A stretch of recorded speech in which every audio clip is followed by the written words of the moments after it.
인간의 뇌는 복잡한 신경세포들로 이루어져 있고 각 신경세포들은 다양한 신호를 전달하고 조절하는 역할을 합니다. 뇌 신경세포에는 도파민이라는 신호물질이 있는데 도파민은 우리가 맛있는 음식을 먹거나 적당한 운동을 할 때, 다른 사람과 상호작용을 할 때, 목표한 것을 성공적으로 이루었을 때, 즐거움을 느낄 때 분비됩니다. 마약을 복용하면 이러한 신호물질의 분비와 흡수에 변화가 생기게 됩니다. 도파민 분비량이 과도해지거나 빈약해지면서 문제가 생기게 되죠. 미국 약물남용연구소 NIDA의 연구에 따르면 도파민의 적정한 수준을 100%로 설정했을 때 우리가 일상에서 맛있는 음식을 먹거나 월급 같은 보상을 받는 순간 도파민의 분비량이 150% 수준이라고 합니다. 그런데 마약을 하면 종류에 따라 차이가 있지만 필로폰의 경우 최대 1250%까지 치솟는다고 합니다. 이처럼 비정상적인 도파민 분비가 반복되면 중독자의 뇌는 결국 불균형을 초래하고 일상에서의 자극으로는 쾌감이나 행복감을 느끼지 못하게 되죠. 그래서 마약 중독자들은 무슨 일을 하더라도 마약만 하고 싶은 생각에 빠지게 됩니다. 중독자들은 마약을 접한 후 눈에 띄게 외모가 노화되고 피폐해지며 심한 구토, 치아 부식과 통증, 탈모, 근육 강직 등 다양한 신체적 고통에 시달리게 됩니다. 최후에는 호흡, 순환, 소화 등 생명에 직접적으로 영향을 미치는 뇌의 연수에도 영향을 주어 결국 체내의 산소 부족과 저산소증으로 사망에 이르기도 합니다. 마약은 우리의 신체뿐 아니라 정서에도 많은 영향을 미치는데요. 뇌의 감정조절 기능을 마비시켜 중독자의 행동과 감정에도 영향을 미칩니다. 자신의 행동과 감정을 스스로 조절하지 못해 충동적이고 폭력적인 행동을 보이며 그 가족, 주변 사람들에게도 영향을 미치게 되죠. 마약을 지속적으로 사용하면 뇌의 구조와 기능이 망가지면서 더 이상 일상생활에서는 원하는 수준의 쾌락을 얻지 못하게 됩니다. 그래서 더 많은 양의 약을 필요로 하게 되고 마약에 대한 강한 욕구와 의존성이 형성하게 됩니다. 초기에는 한 번의 투약, 한 알의 복용에서 시작하여 시간이 흐를수록 빈번하게 더 많은 양의 사용으로 진행됩니다. 이렇게 마약을 계속 사용하면서 일상의 필수적인 활동은 점차 포기하게 되고 계속해서 마약을 얻기 위해 범죄나 위험한 행위에 끌리는 경우가 발생할 수 있습니다. 미국의 좀비거리에 대해 들어보셨나요?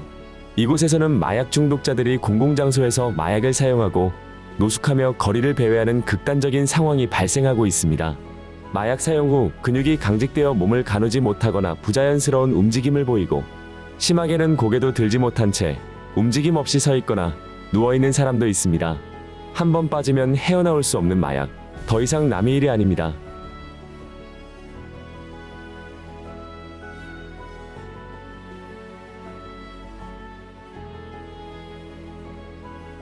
우리 뇌에는요, 기분을 좋게 만들어주는 부위가 있습니다.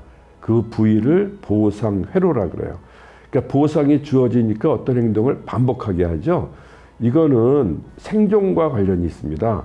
예를 들어 우리가 배고프면 먹고 싶어지고 먹으면 만족감을 느끼니까 계속 먹게 돼서 살 수가 있는 거죠. 그런데 그 보상회로에 과도하게 도파민을 높이는 행위나 물질들이 있어요. 이게 이제 행위 중독, 뭐 도박이나 게임 중독, 물질 중독, 알코올이나 마약류나 이런 것들이죠. 그래서 중독 중추라고도 합니다. 거기에 과도한 도파민을 높이기 때문에 평상시에 느껴보지 못한 새로운 차원의 느낌을 맛보게 되니까 그 기억을 잊을 수가 없죠. 근데 우리의 뇌는 어떤 강렬한 경험이 들어오면 중요하다고 생각을 해서 뇌의 기억 장치 속에 저장을 해놔서 그게 평생 유지되는 경향이 있어요. 그래서 그런 마약류를 남용했을 때 어떤 경험을 하게 되면은 그 경험을 잊지 못하기 때문에 계속 반복이 되고 재발이 되는 특성이 있습니다. 도파민이 어느 정도 높아지면은 기분이 좋아지는데 다른 부위에 과도하게 높아지면은 부작용이 생기는데 대표적인 게 정신병입니다. 그래서 우리가 환청, 환시 같은 환각 증세가 나타나고요. 피해망상, 관계망상 이런 망상까지도 나타나고 가장 흔하게 나타나는 게 편집증입니다.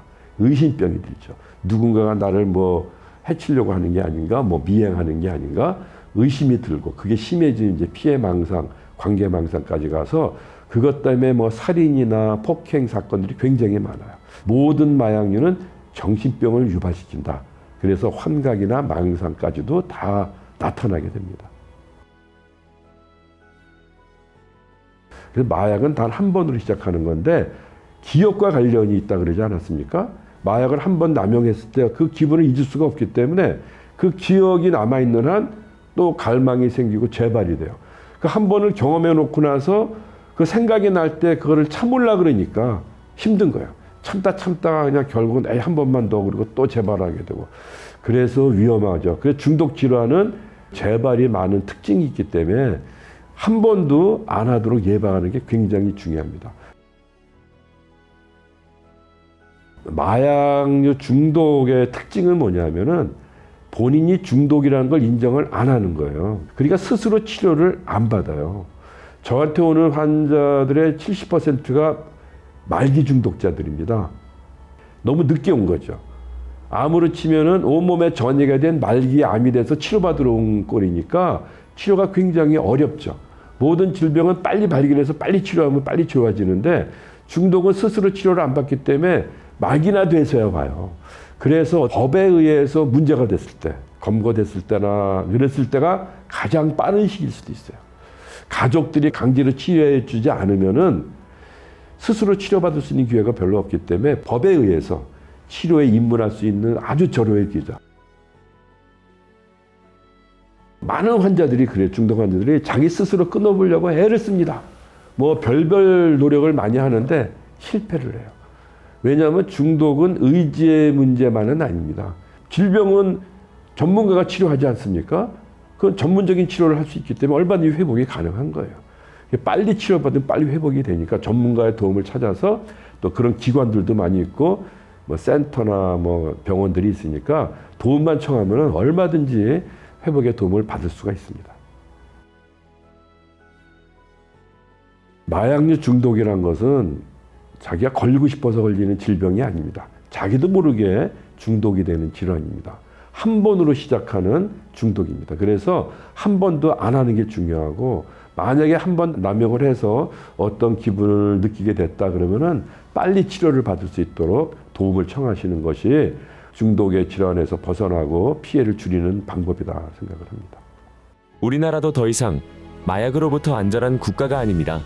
마약에 대한 경각심을 갖고 마약 중독 예방에 대한 인식을 높이는 것이 매우 필요합니다. 마약 중독을 예방하는 데 있어 무엇보다 중요한 것은 마약에 대해 호기심조차 갖지 않는 것입니다. 마약은 단 한 번의 사용으로도 중독됩니다.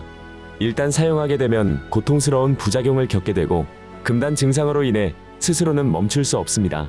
만약 누군가가 나에게 마약을 권유한다면 단호하게 거절하세요. 이미 마약에 노출되었다면 중독에서 벗어나기 위해 즉각적으로 도움을 요청하세요. 천안시 중독관리통합지원센터는 중독문제 조기 발견 및 상담 개입 서비스, 중독질환관리사업, 중독예방 및 교육사업, 지역사회 안전망 조성사업 등 다양한 활동을 하고 있습니다. 지금 이 영상을 보고 있는 당신이나 당신의 주변 사람이 중독의 위험에 노출되어 있나요? 천안시 중독관리통합지원센터로 연락주세요. 함께 중독에서 벗어날 수 있도록 돕겠습니다. 우리 함께 중독 없는 천안을 만들어 나가요.